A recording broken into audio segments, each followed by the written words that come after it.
മലബാർ മേഖലയിൽ മാത്രമല്ല, കേരളത്തിലെമ്പാടും U D എഫിൻ്റെയും കോൺഗ്രസിൻ്റെ ശക്തമായ തിരിച്ചുവരവാണ് ഈ തെരഞ്ഞെടുപ്പിലൂടെ നമുക്ക് കാണാൻ സാധിക്കുന്നത്. കാരണം കഴിഞ്ഞ 10 വർഷത്തോളമായി കേരളത്തിൽ അധികാരത്തിലിരുന്ന് ജനങ്ങളെ ദുരിതത്തിലാക്കി സമസ്ത മേഖലയിലും പരാജയപ്പെട്ട ഒരു സർക്കാരിനെതിരായിട്ടുള്ള കൃത്യമായ വിധിയെഴുത്ത് ജനങ്ങൾ നടത്തിയിട്ടുണ്ട്.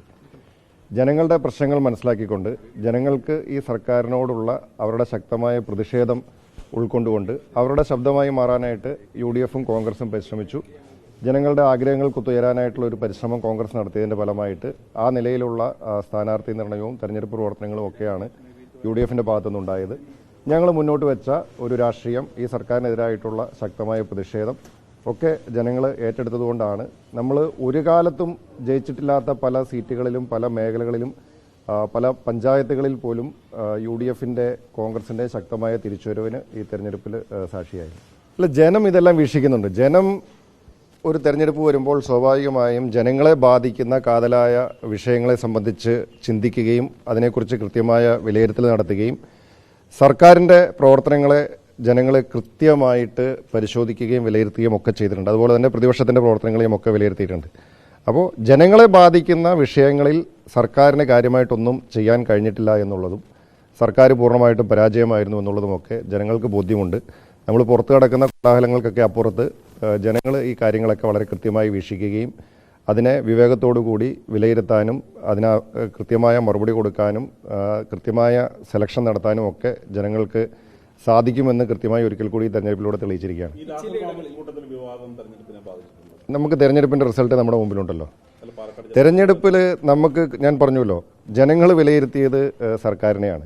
ജനങ്ങൾ വിലയിരുത്തിയത് ഈ സർക്കാരിന് ബദലായി വരുന്ന യു ഡി എഫിനെയാണ്. അപ്പോൾ ഈ രണ്ടിനെയും വളരെ കൃത്യമായി ജനങ്ങൾ വിലയിരുത്തിക്കൊണ്ട് ജനങ്ങൾ ഏറ്റവും ഉചിതമായിട്ടുള്ള സെലക്ഷൻ തീരുമാനമെടുത്തു, കൃത്യമായ തെരഞ്ഞെടുപ്പ് നടത്തി. അല്ല, നമ്മൾ BJPയെ മാറ്റി നിർത്തുക എന്നുള്ളത് നമ്മുടെ പ്രഖ്യാപിതമായിട്ടുള്ള നയമാണ്. പിന്നെ അത്തരം കാര്യങ്ങളൊക്കെ നമുക്കിപ്പോൾ ഒന്നും പറയാൻ കഴിയില്ല. അത് പാർട്ടി പ്രാദേശികമായിട്ട് ഓരോ സ്ഥലത്തെയും സാഹചര്യങ്ങൾ വിലയിരുത്തി നമ്മളതിനകത്തുള്ള ഉചിതമായ തീരുമാനങ്ങൾ എടുക്കും. നമ്മുടെ രാഷ്ട്രീയം വ്യക്തമാണ്. നമുക്ക് BJPയെ മാറ്റി നിർത്തുക എന്നുള്ളത് നമ്മുടെ പ്രഖ്യാപിതമായിട്ടുള്ള നയമാണ്. പക്ഷേ പ്രാദേശികമായിട്ടുള്ള കാര്യങ്ങളൊക്കെ നമുക്കിപ്പോൾ പറയാൻ കഴിയില്ല. അയൽ മണ്ഡലം, അയൽ മുനിസിപ്പാലിറ്റിയാണ് ഇവിടെ തൃപ്പൂണിത്തുറ. അപ്പോൾ ഇടതുപക്ഷം ഇല്ല, ഞാൻ പറഞ്ഞല്ലോ, അതൊക്കെ പാർട്ടി കൂടിയാലോചിച്ച് അത്തരം കാര്യങ്ങളിൽ തീരുമാനങ്ങൾ എടുക്കാൻ പോകുന്നതേ ഉള്ളൂ. അതിനെക്കുറിച്ചൊന്നും നമുക്കിപ്പോൾ പറയാറില്ല.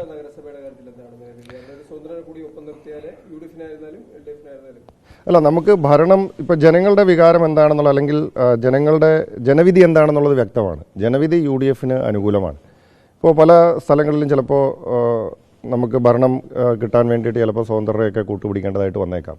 അത് നമുക്ക് യോജിച്ചു പോകാവുന്ന ആളുകളാണെങ്കിൽ, രാഷ്ട്രീയമായിട്ട് നമുക്ക് മറ്റ് എതിർപ്പുകളില്ല എങ്കിൽ യോജിച്ചു പോകാവുന്ന ആളുകളുമൊക്കെ ആയിട്ട് ചേർന്ന് നമ്മൾ ഭരണം പിടിക്കാവുന്ന സ്ഥലങ്ങളിൽ, പരമാവധി സ്ഥലങ്ങളിൽ ഭരണം പിടിക്കുക തന്നെ ചെയ്യും. കാരണം ഇത് ഈ സർക്കാരിനെതിരായിട്ടുള്ള ഒരു വലിയൊരു പോരാട്ടത്തിന് തയ്യാറെടുക്കുകയാണ് നമ്മൾ, അല്ലെങ്കിൽ അതിൻ്റെ ഒരു പാതയിലാണ്.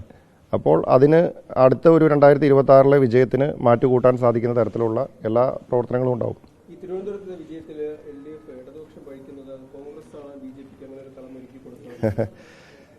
കോൺഗ്രസിന് ലഭിച്ച സീറ്റുകൾ, കോൺഗ്രസിന് കൂടുതൽ സീറ്റുകൾ ലഭിച്ചു. ആരുടെയാണ് സീറ്റുകൾ പോയത് എന്നുള്ളത് അന്വേഷിച്ചാൽ മതിയല്ലോ. ആരുടെയാണ് വോട്ട് പോയത് എന്ന് കൃത്യമായിട്ട് നമുക്ക് വോട്ടിംഗ് നില പരിശോധിക്കുമ്പോൾ നമുക്ക് മനസ്സിലാവും.